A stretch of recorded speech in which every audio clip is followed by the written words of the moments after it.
Hi hello ಆತ್ಮೀಯ ಹೇ ಸೀತಾರಾಮ್ ವೀಕ್ಷಕರೇ, ನಾನು ನಿಮ್ಮವ ಇವತ್ತು ಮಲ್ಲಪ್ಪ ಜೋತ ಅವರು ತಮಗೆ ಇವತ್ತಿನ ಪ್ರಮುಖ ಸುದ್ದಿಗಳಿಗಾಗಿ ಆಹ್ವಾನಿಸ್ತಾ ಇದ್ದೇನೆ. ತಾವು ನೋಡಬೇಕು, ನೋಡೋದ್ರ ಜೊತೆಗೆ ನಿಮ್ಮ ಅಭಿಪ್ರಾಯ ಮಾಡಿಸ್ತಾ ಇರಬೇಕು.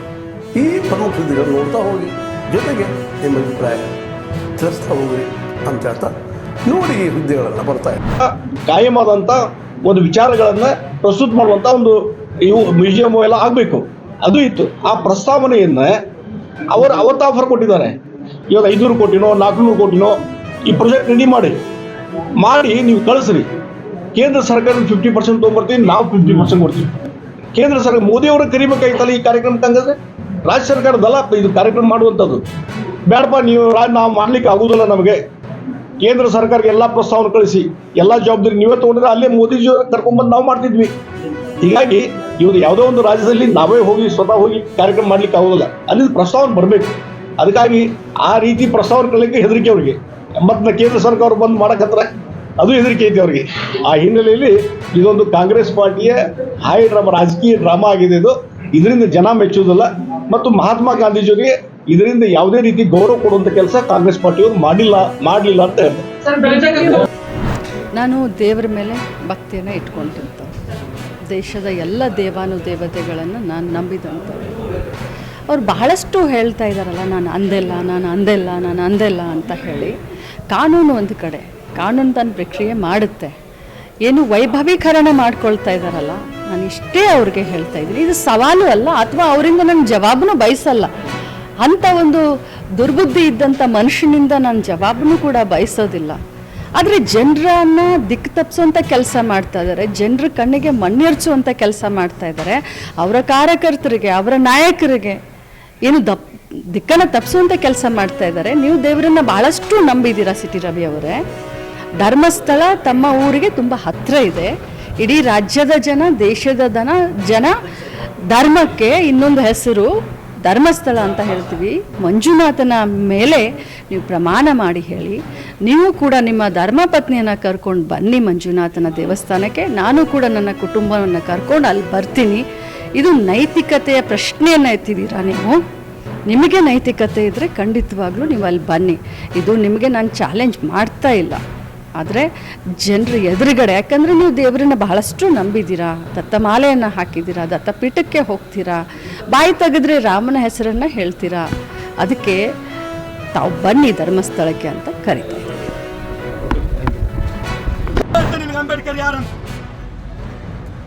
ದಲಿತರ ಸೂರ್ಯ, ಈ ಉಸಿರು, ಈ ದೇಶದ ಬೆಳಕು, ಈ ದೇಶದ ನೀರು, ಈ ದೇಶದ ಗಾಳಿ, ಈ ದೇಶದ ಸಂಪತ್ತು, ನಮ್ಮ ನಿಮ್ಮೆಲ್ಲರ ಮೆಚ್ಚಿನ ನಾಯಕ. ದೀನ ದಲಿತರ ಬಂಧು, ಹೆಣ್ಣು ಮಕ್ಕಳ ಸ್ಮರಿಸುತ್ತೆ, ಶಿಕ್ಷಣ ಸಂಸ್ಥೆ, ದೀನ ದಲಿತರ ಬಂಧು, ರೈತರ ಹರಿಕಾರ, ವಿದ್ಯಾವಂತ, ಬೋಧಿ ತತ್ವ, ನೀರಾವರಿ ಇಲಾಖೆ, ಕಾಡು ಸಮಿತಿ ಅಧ್ಯಕ್ಷ, ಭಾರತ ರತ್ನ, ಸಂವಿಧಾನ ಶಿಲ್ಪಿ, ಕಾಡು ಸಮಿತಿ ಅಧ್ಯಕ್ಷ, ನೀರಾವರಿ ಸಚಿವರು. ಇವತ್ತೇನಾದ್ರೂ ಹೆಣ್ಣು ಮಕ್ಕಳು ರಾಜಾರೋಷ ತಿರುಗಾತಾರ, ಇದು ಬಾಬಾ ಸಾಹೇಬ್ ಕೊಟ್ಟಂತ ಭಿಕ್ಷೆ ಅನ್ನೋದು ನೆನಪಿಲ್ಲ ನಿಮಗೆ ಬಂಧುಗಳೇ. ಇವತ್ತು ಇಂಥ ಈ ಕೋಮುವಾದಿಗಳನ್ನ, ಈ ಬಿಜೆಪಿಯನ್ನ, ಇವರನ್ನ ಕಿತ್ತೆಸೋ ಸಮಯ ಬಂದಿದೆ. ವಾಮ ಮಾರ್ಗ ಹಿಡ್ಕೊಂಡು ಕೇಂದ್ರ ಸರ್ಕಾರದಲ್ಲಿ ರಾಜ್ಯ ನಡೆಸಿದ್ದಾರೆ. ಮೋದಿ ಮೋದಿ ಮೋದಿ ಮೋದಿ ಅನ್ನೋ ಅಂಧಕಾರ ಬಿಡ್ರಿ. ಬುದ್ಧ, ಬಸವ, ಅಂಬೇಡ್ಕರ್, ಶಾಹು, ಶಿವಾಜಿ, ಚೆನ್ನಮ್ಮ, ಕಿತ್ತೂರ್, ರಾಣಿ ಚೆನ್ನಮ್ಮ, ಸಂಗೊಳ್ಳ ರಾಯಣ್ಣ, ಈ ದೇಶದ ಮಹಾಪುರುಷರು ರಗಡ ಕಾಣಿಕೆ ಕೊಟ್ಟಿದ್ದಾರೆ. ಆ ನೀಡಿನ ಬೆಳೆರಿ ಅಂದಾಗ ದೇಶ ಆಗ್ತೈತಿ. ಇನ್ನು ಮುಂದೆ ಹೇಳ್ತೇನೋ, Ambedkar Ambedkar Ambedkar Ambedkar.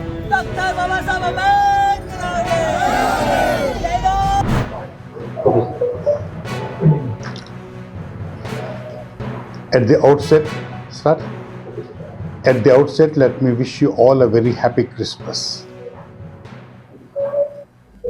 Christmas is the celebration of the birth of Jesus Christ.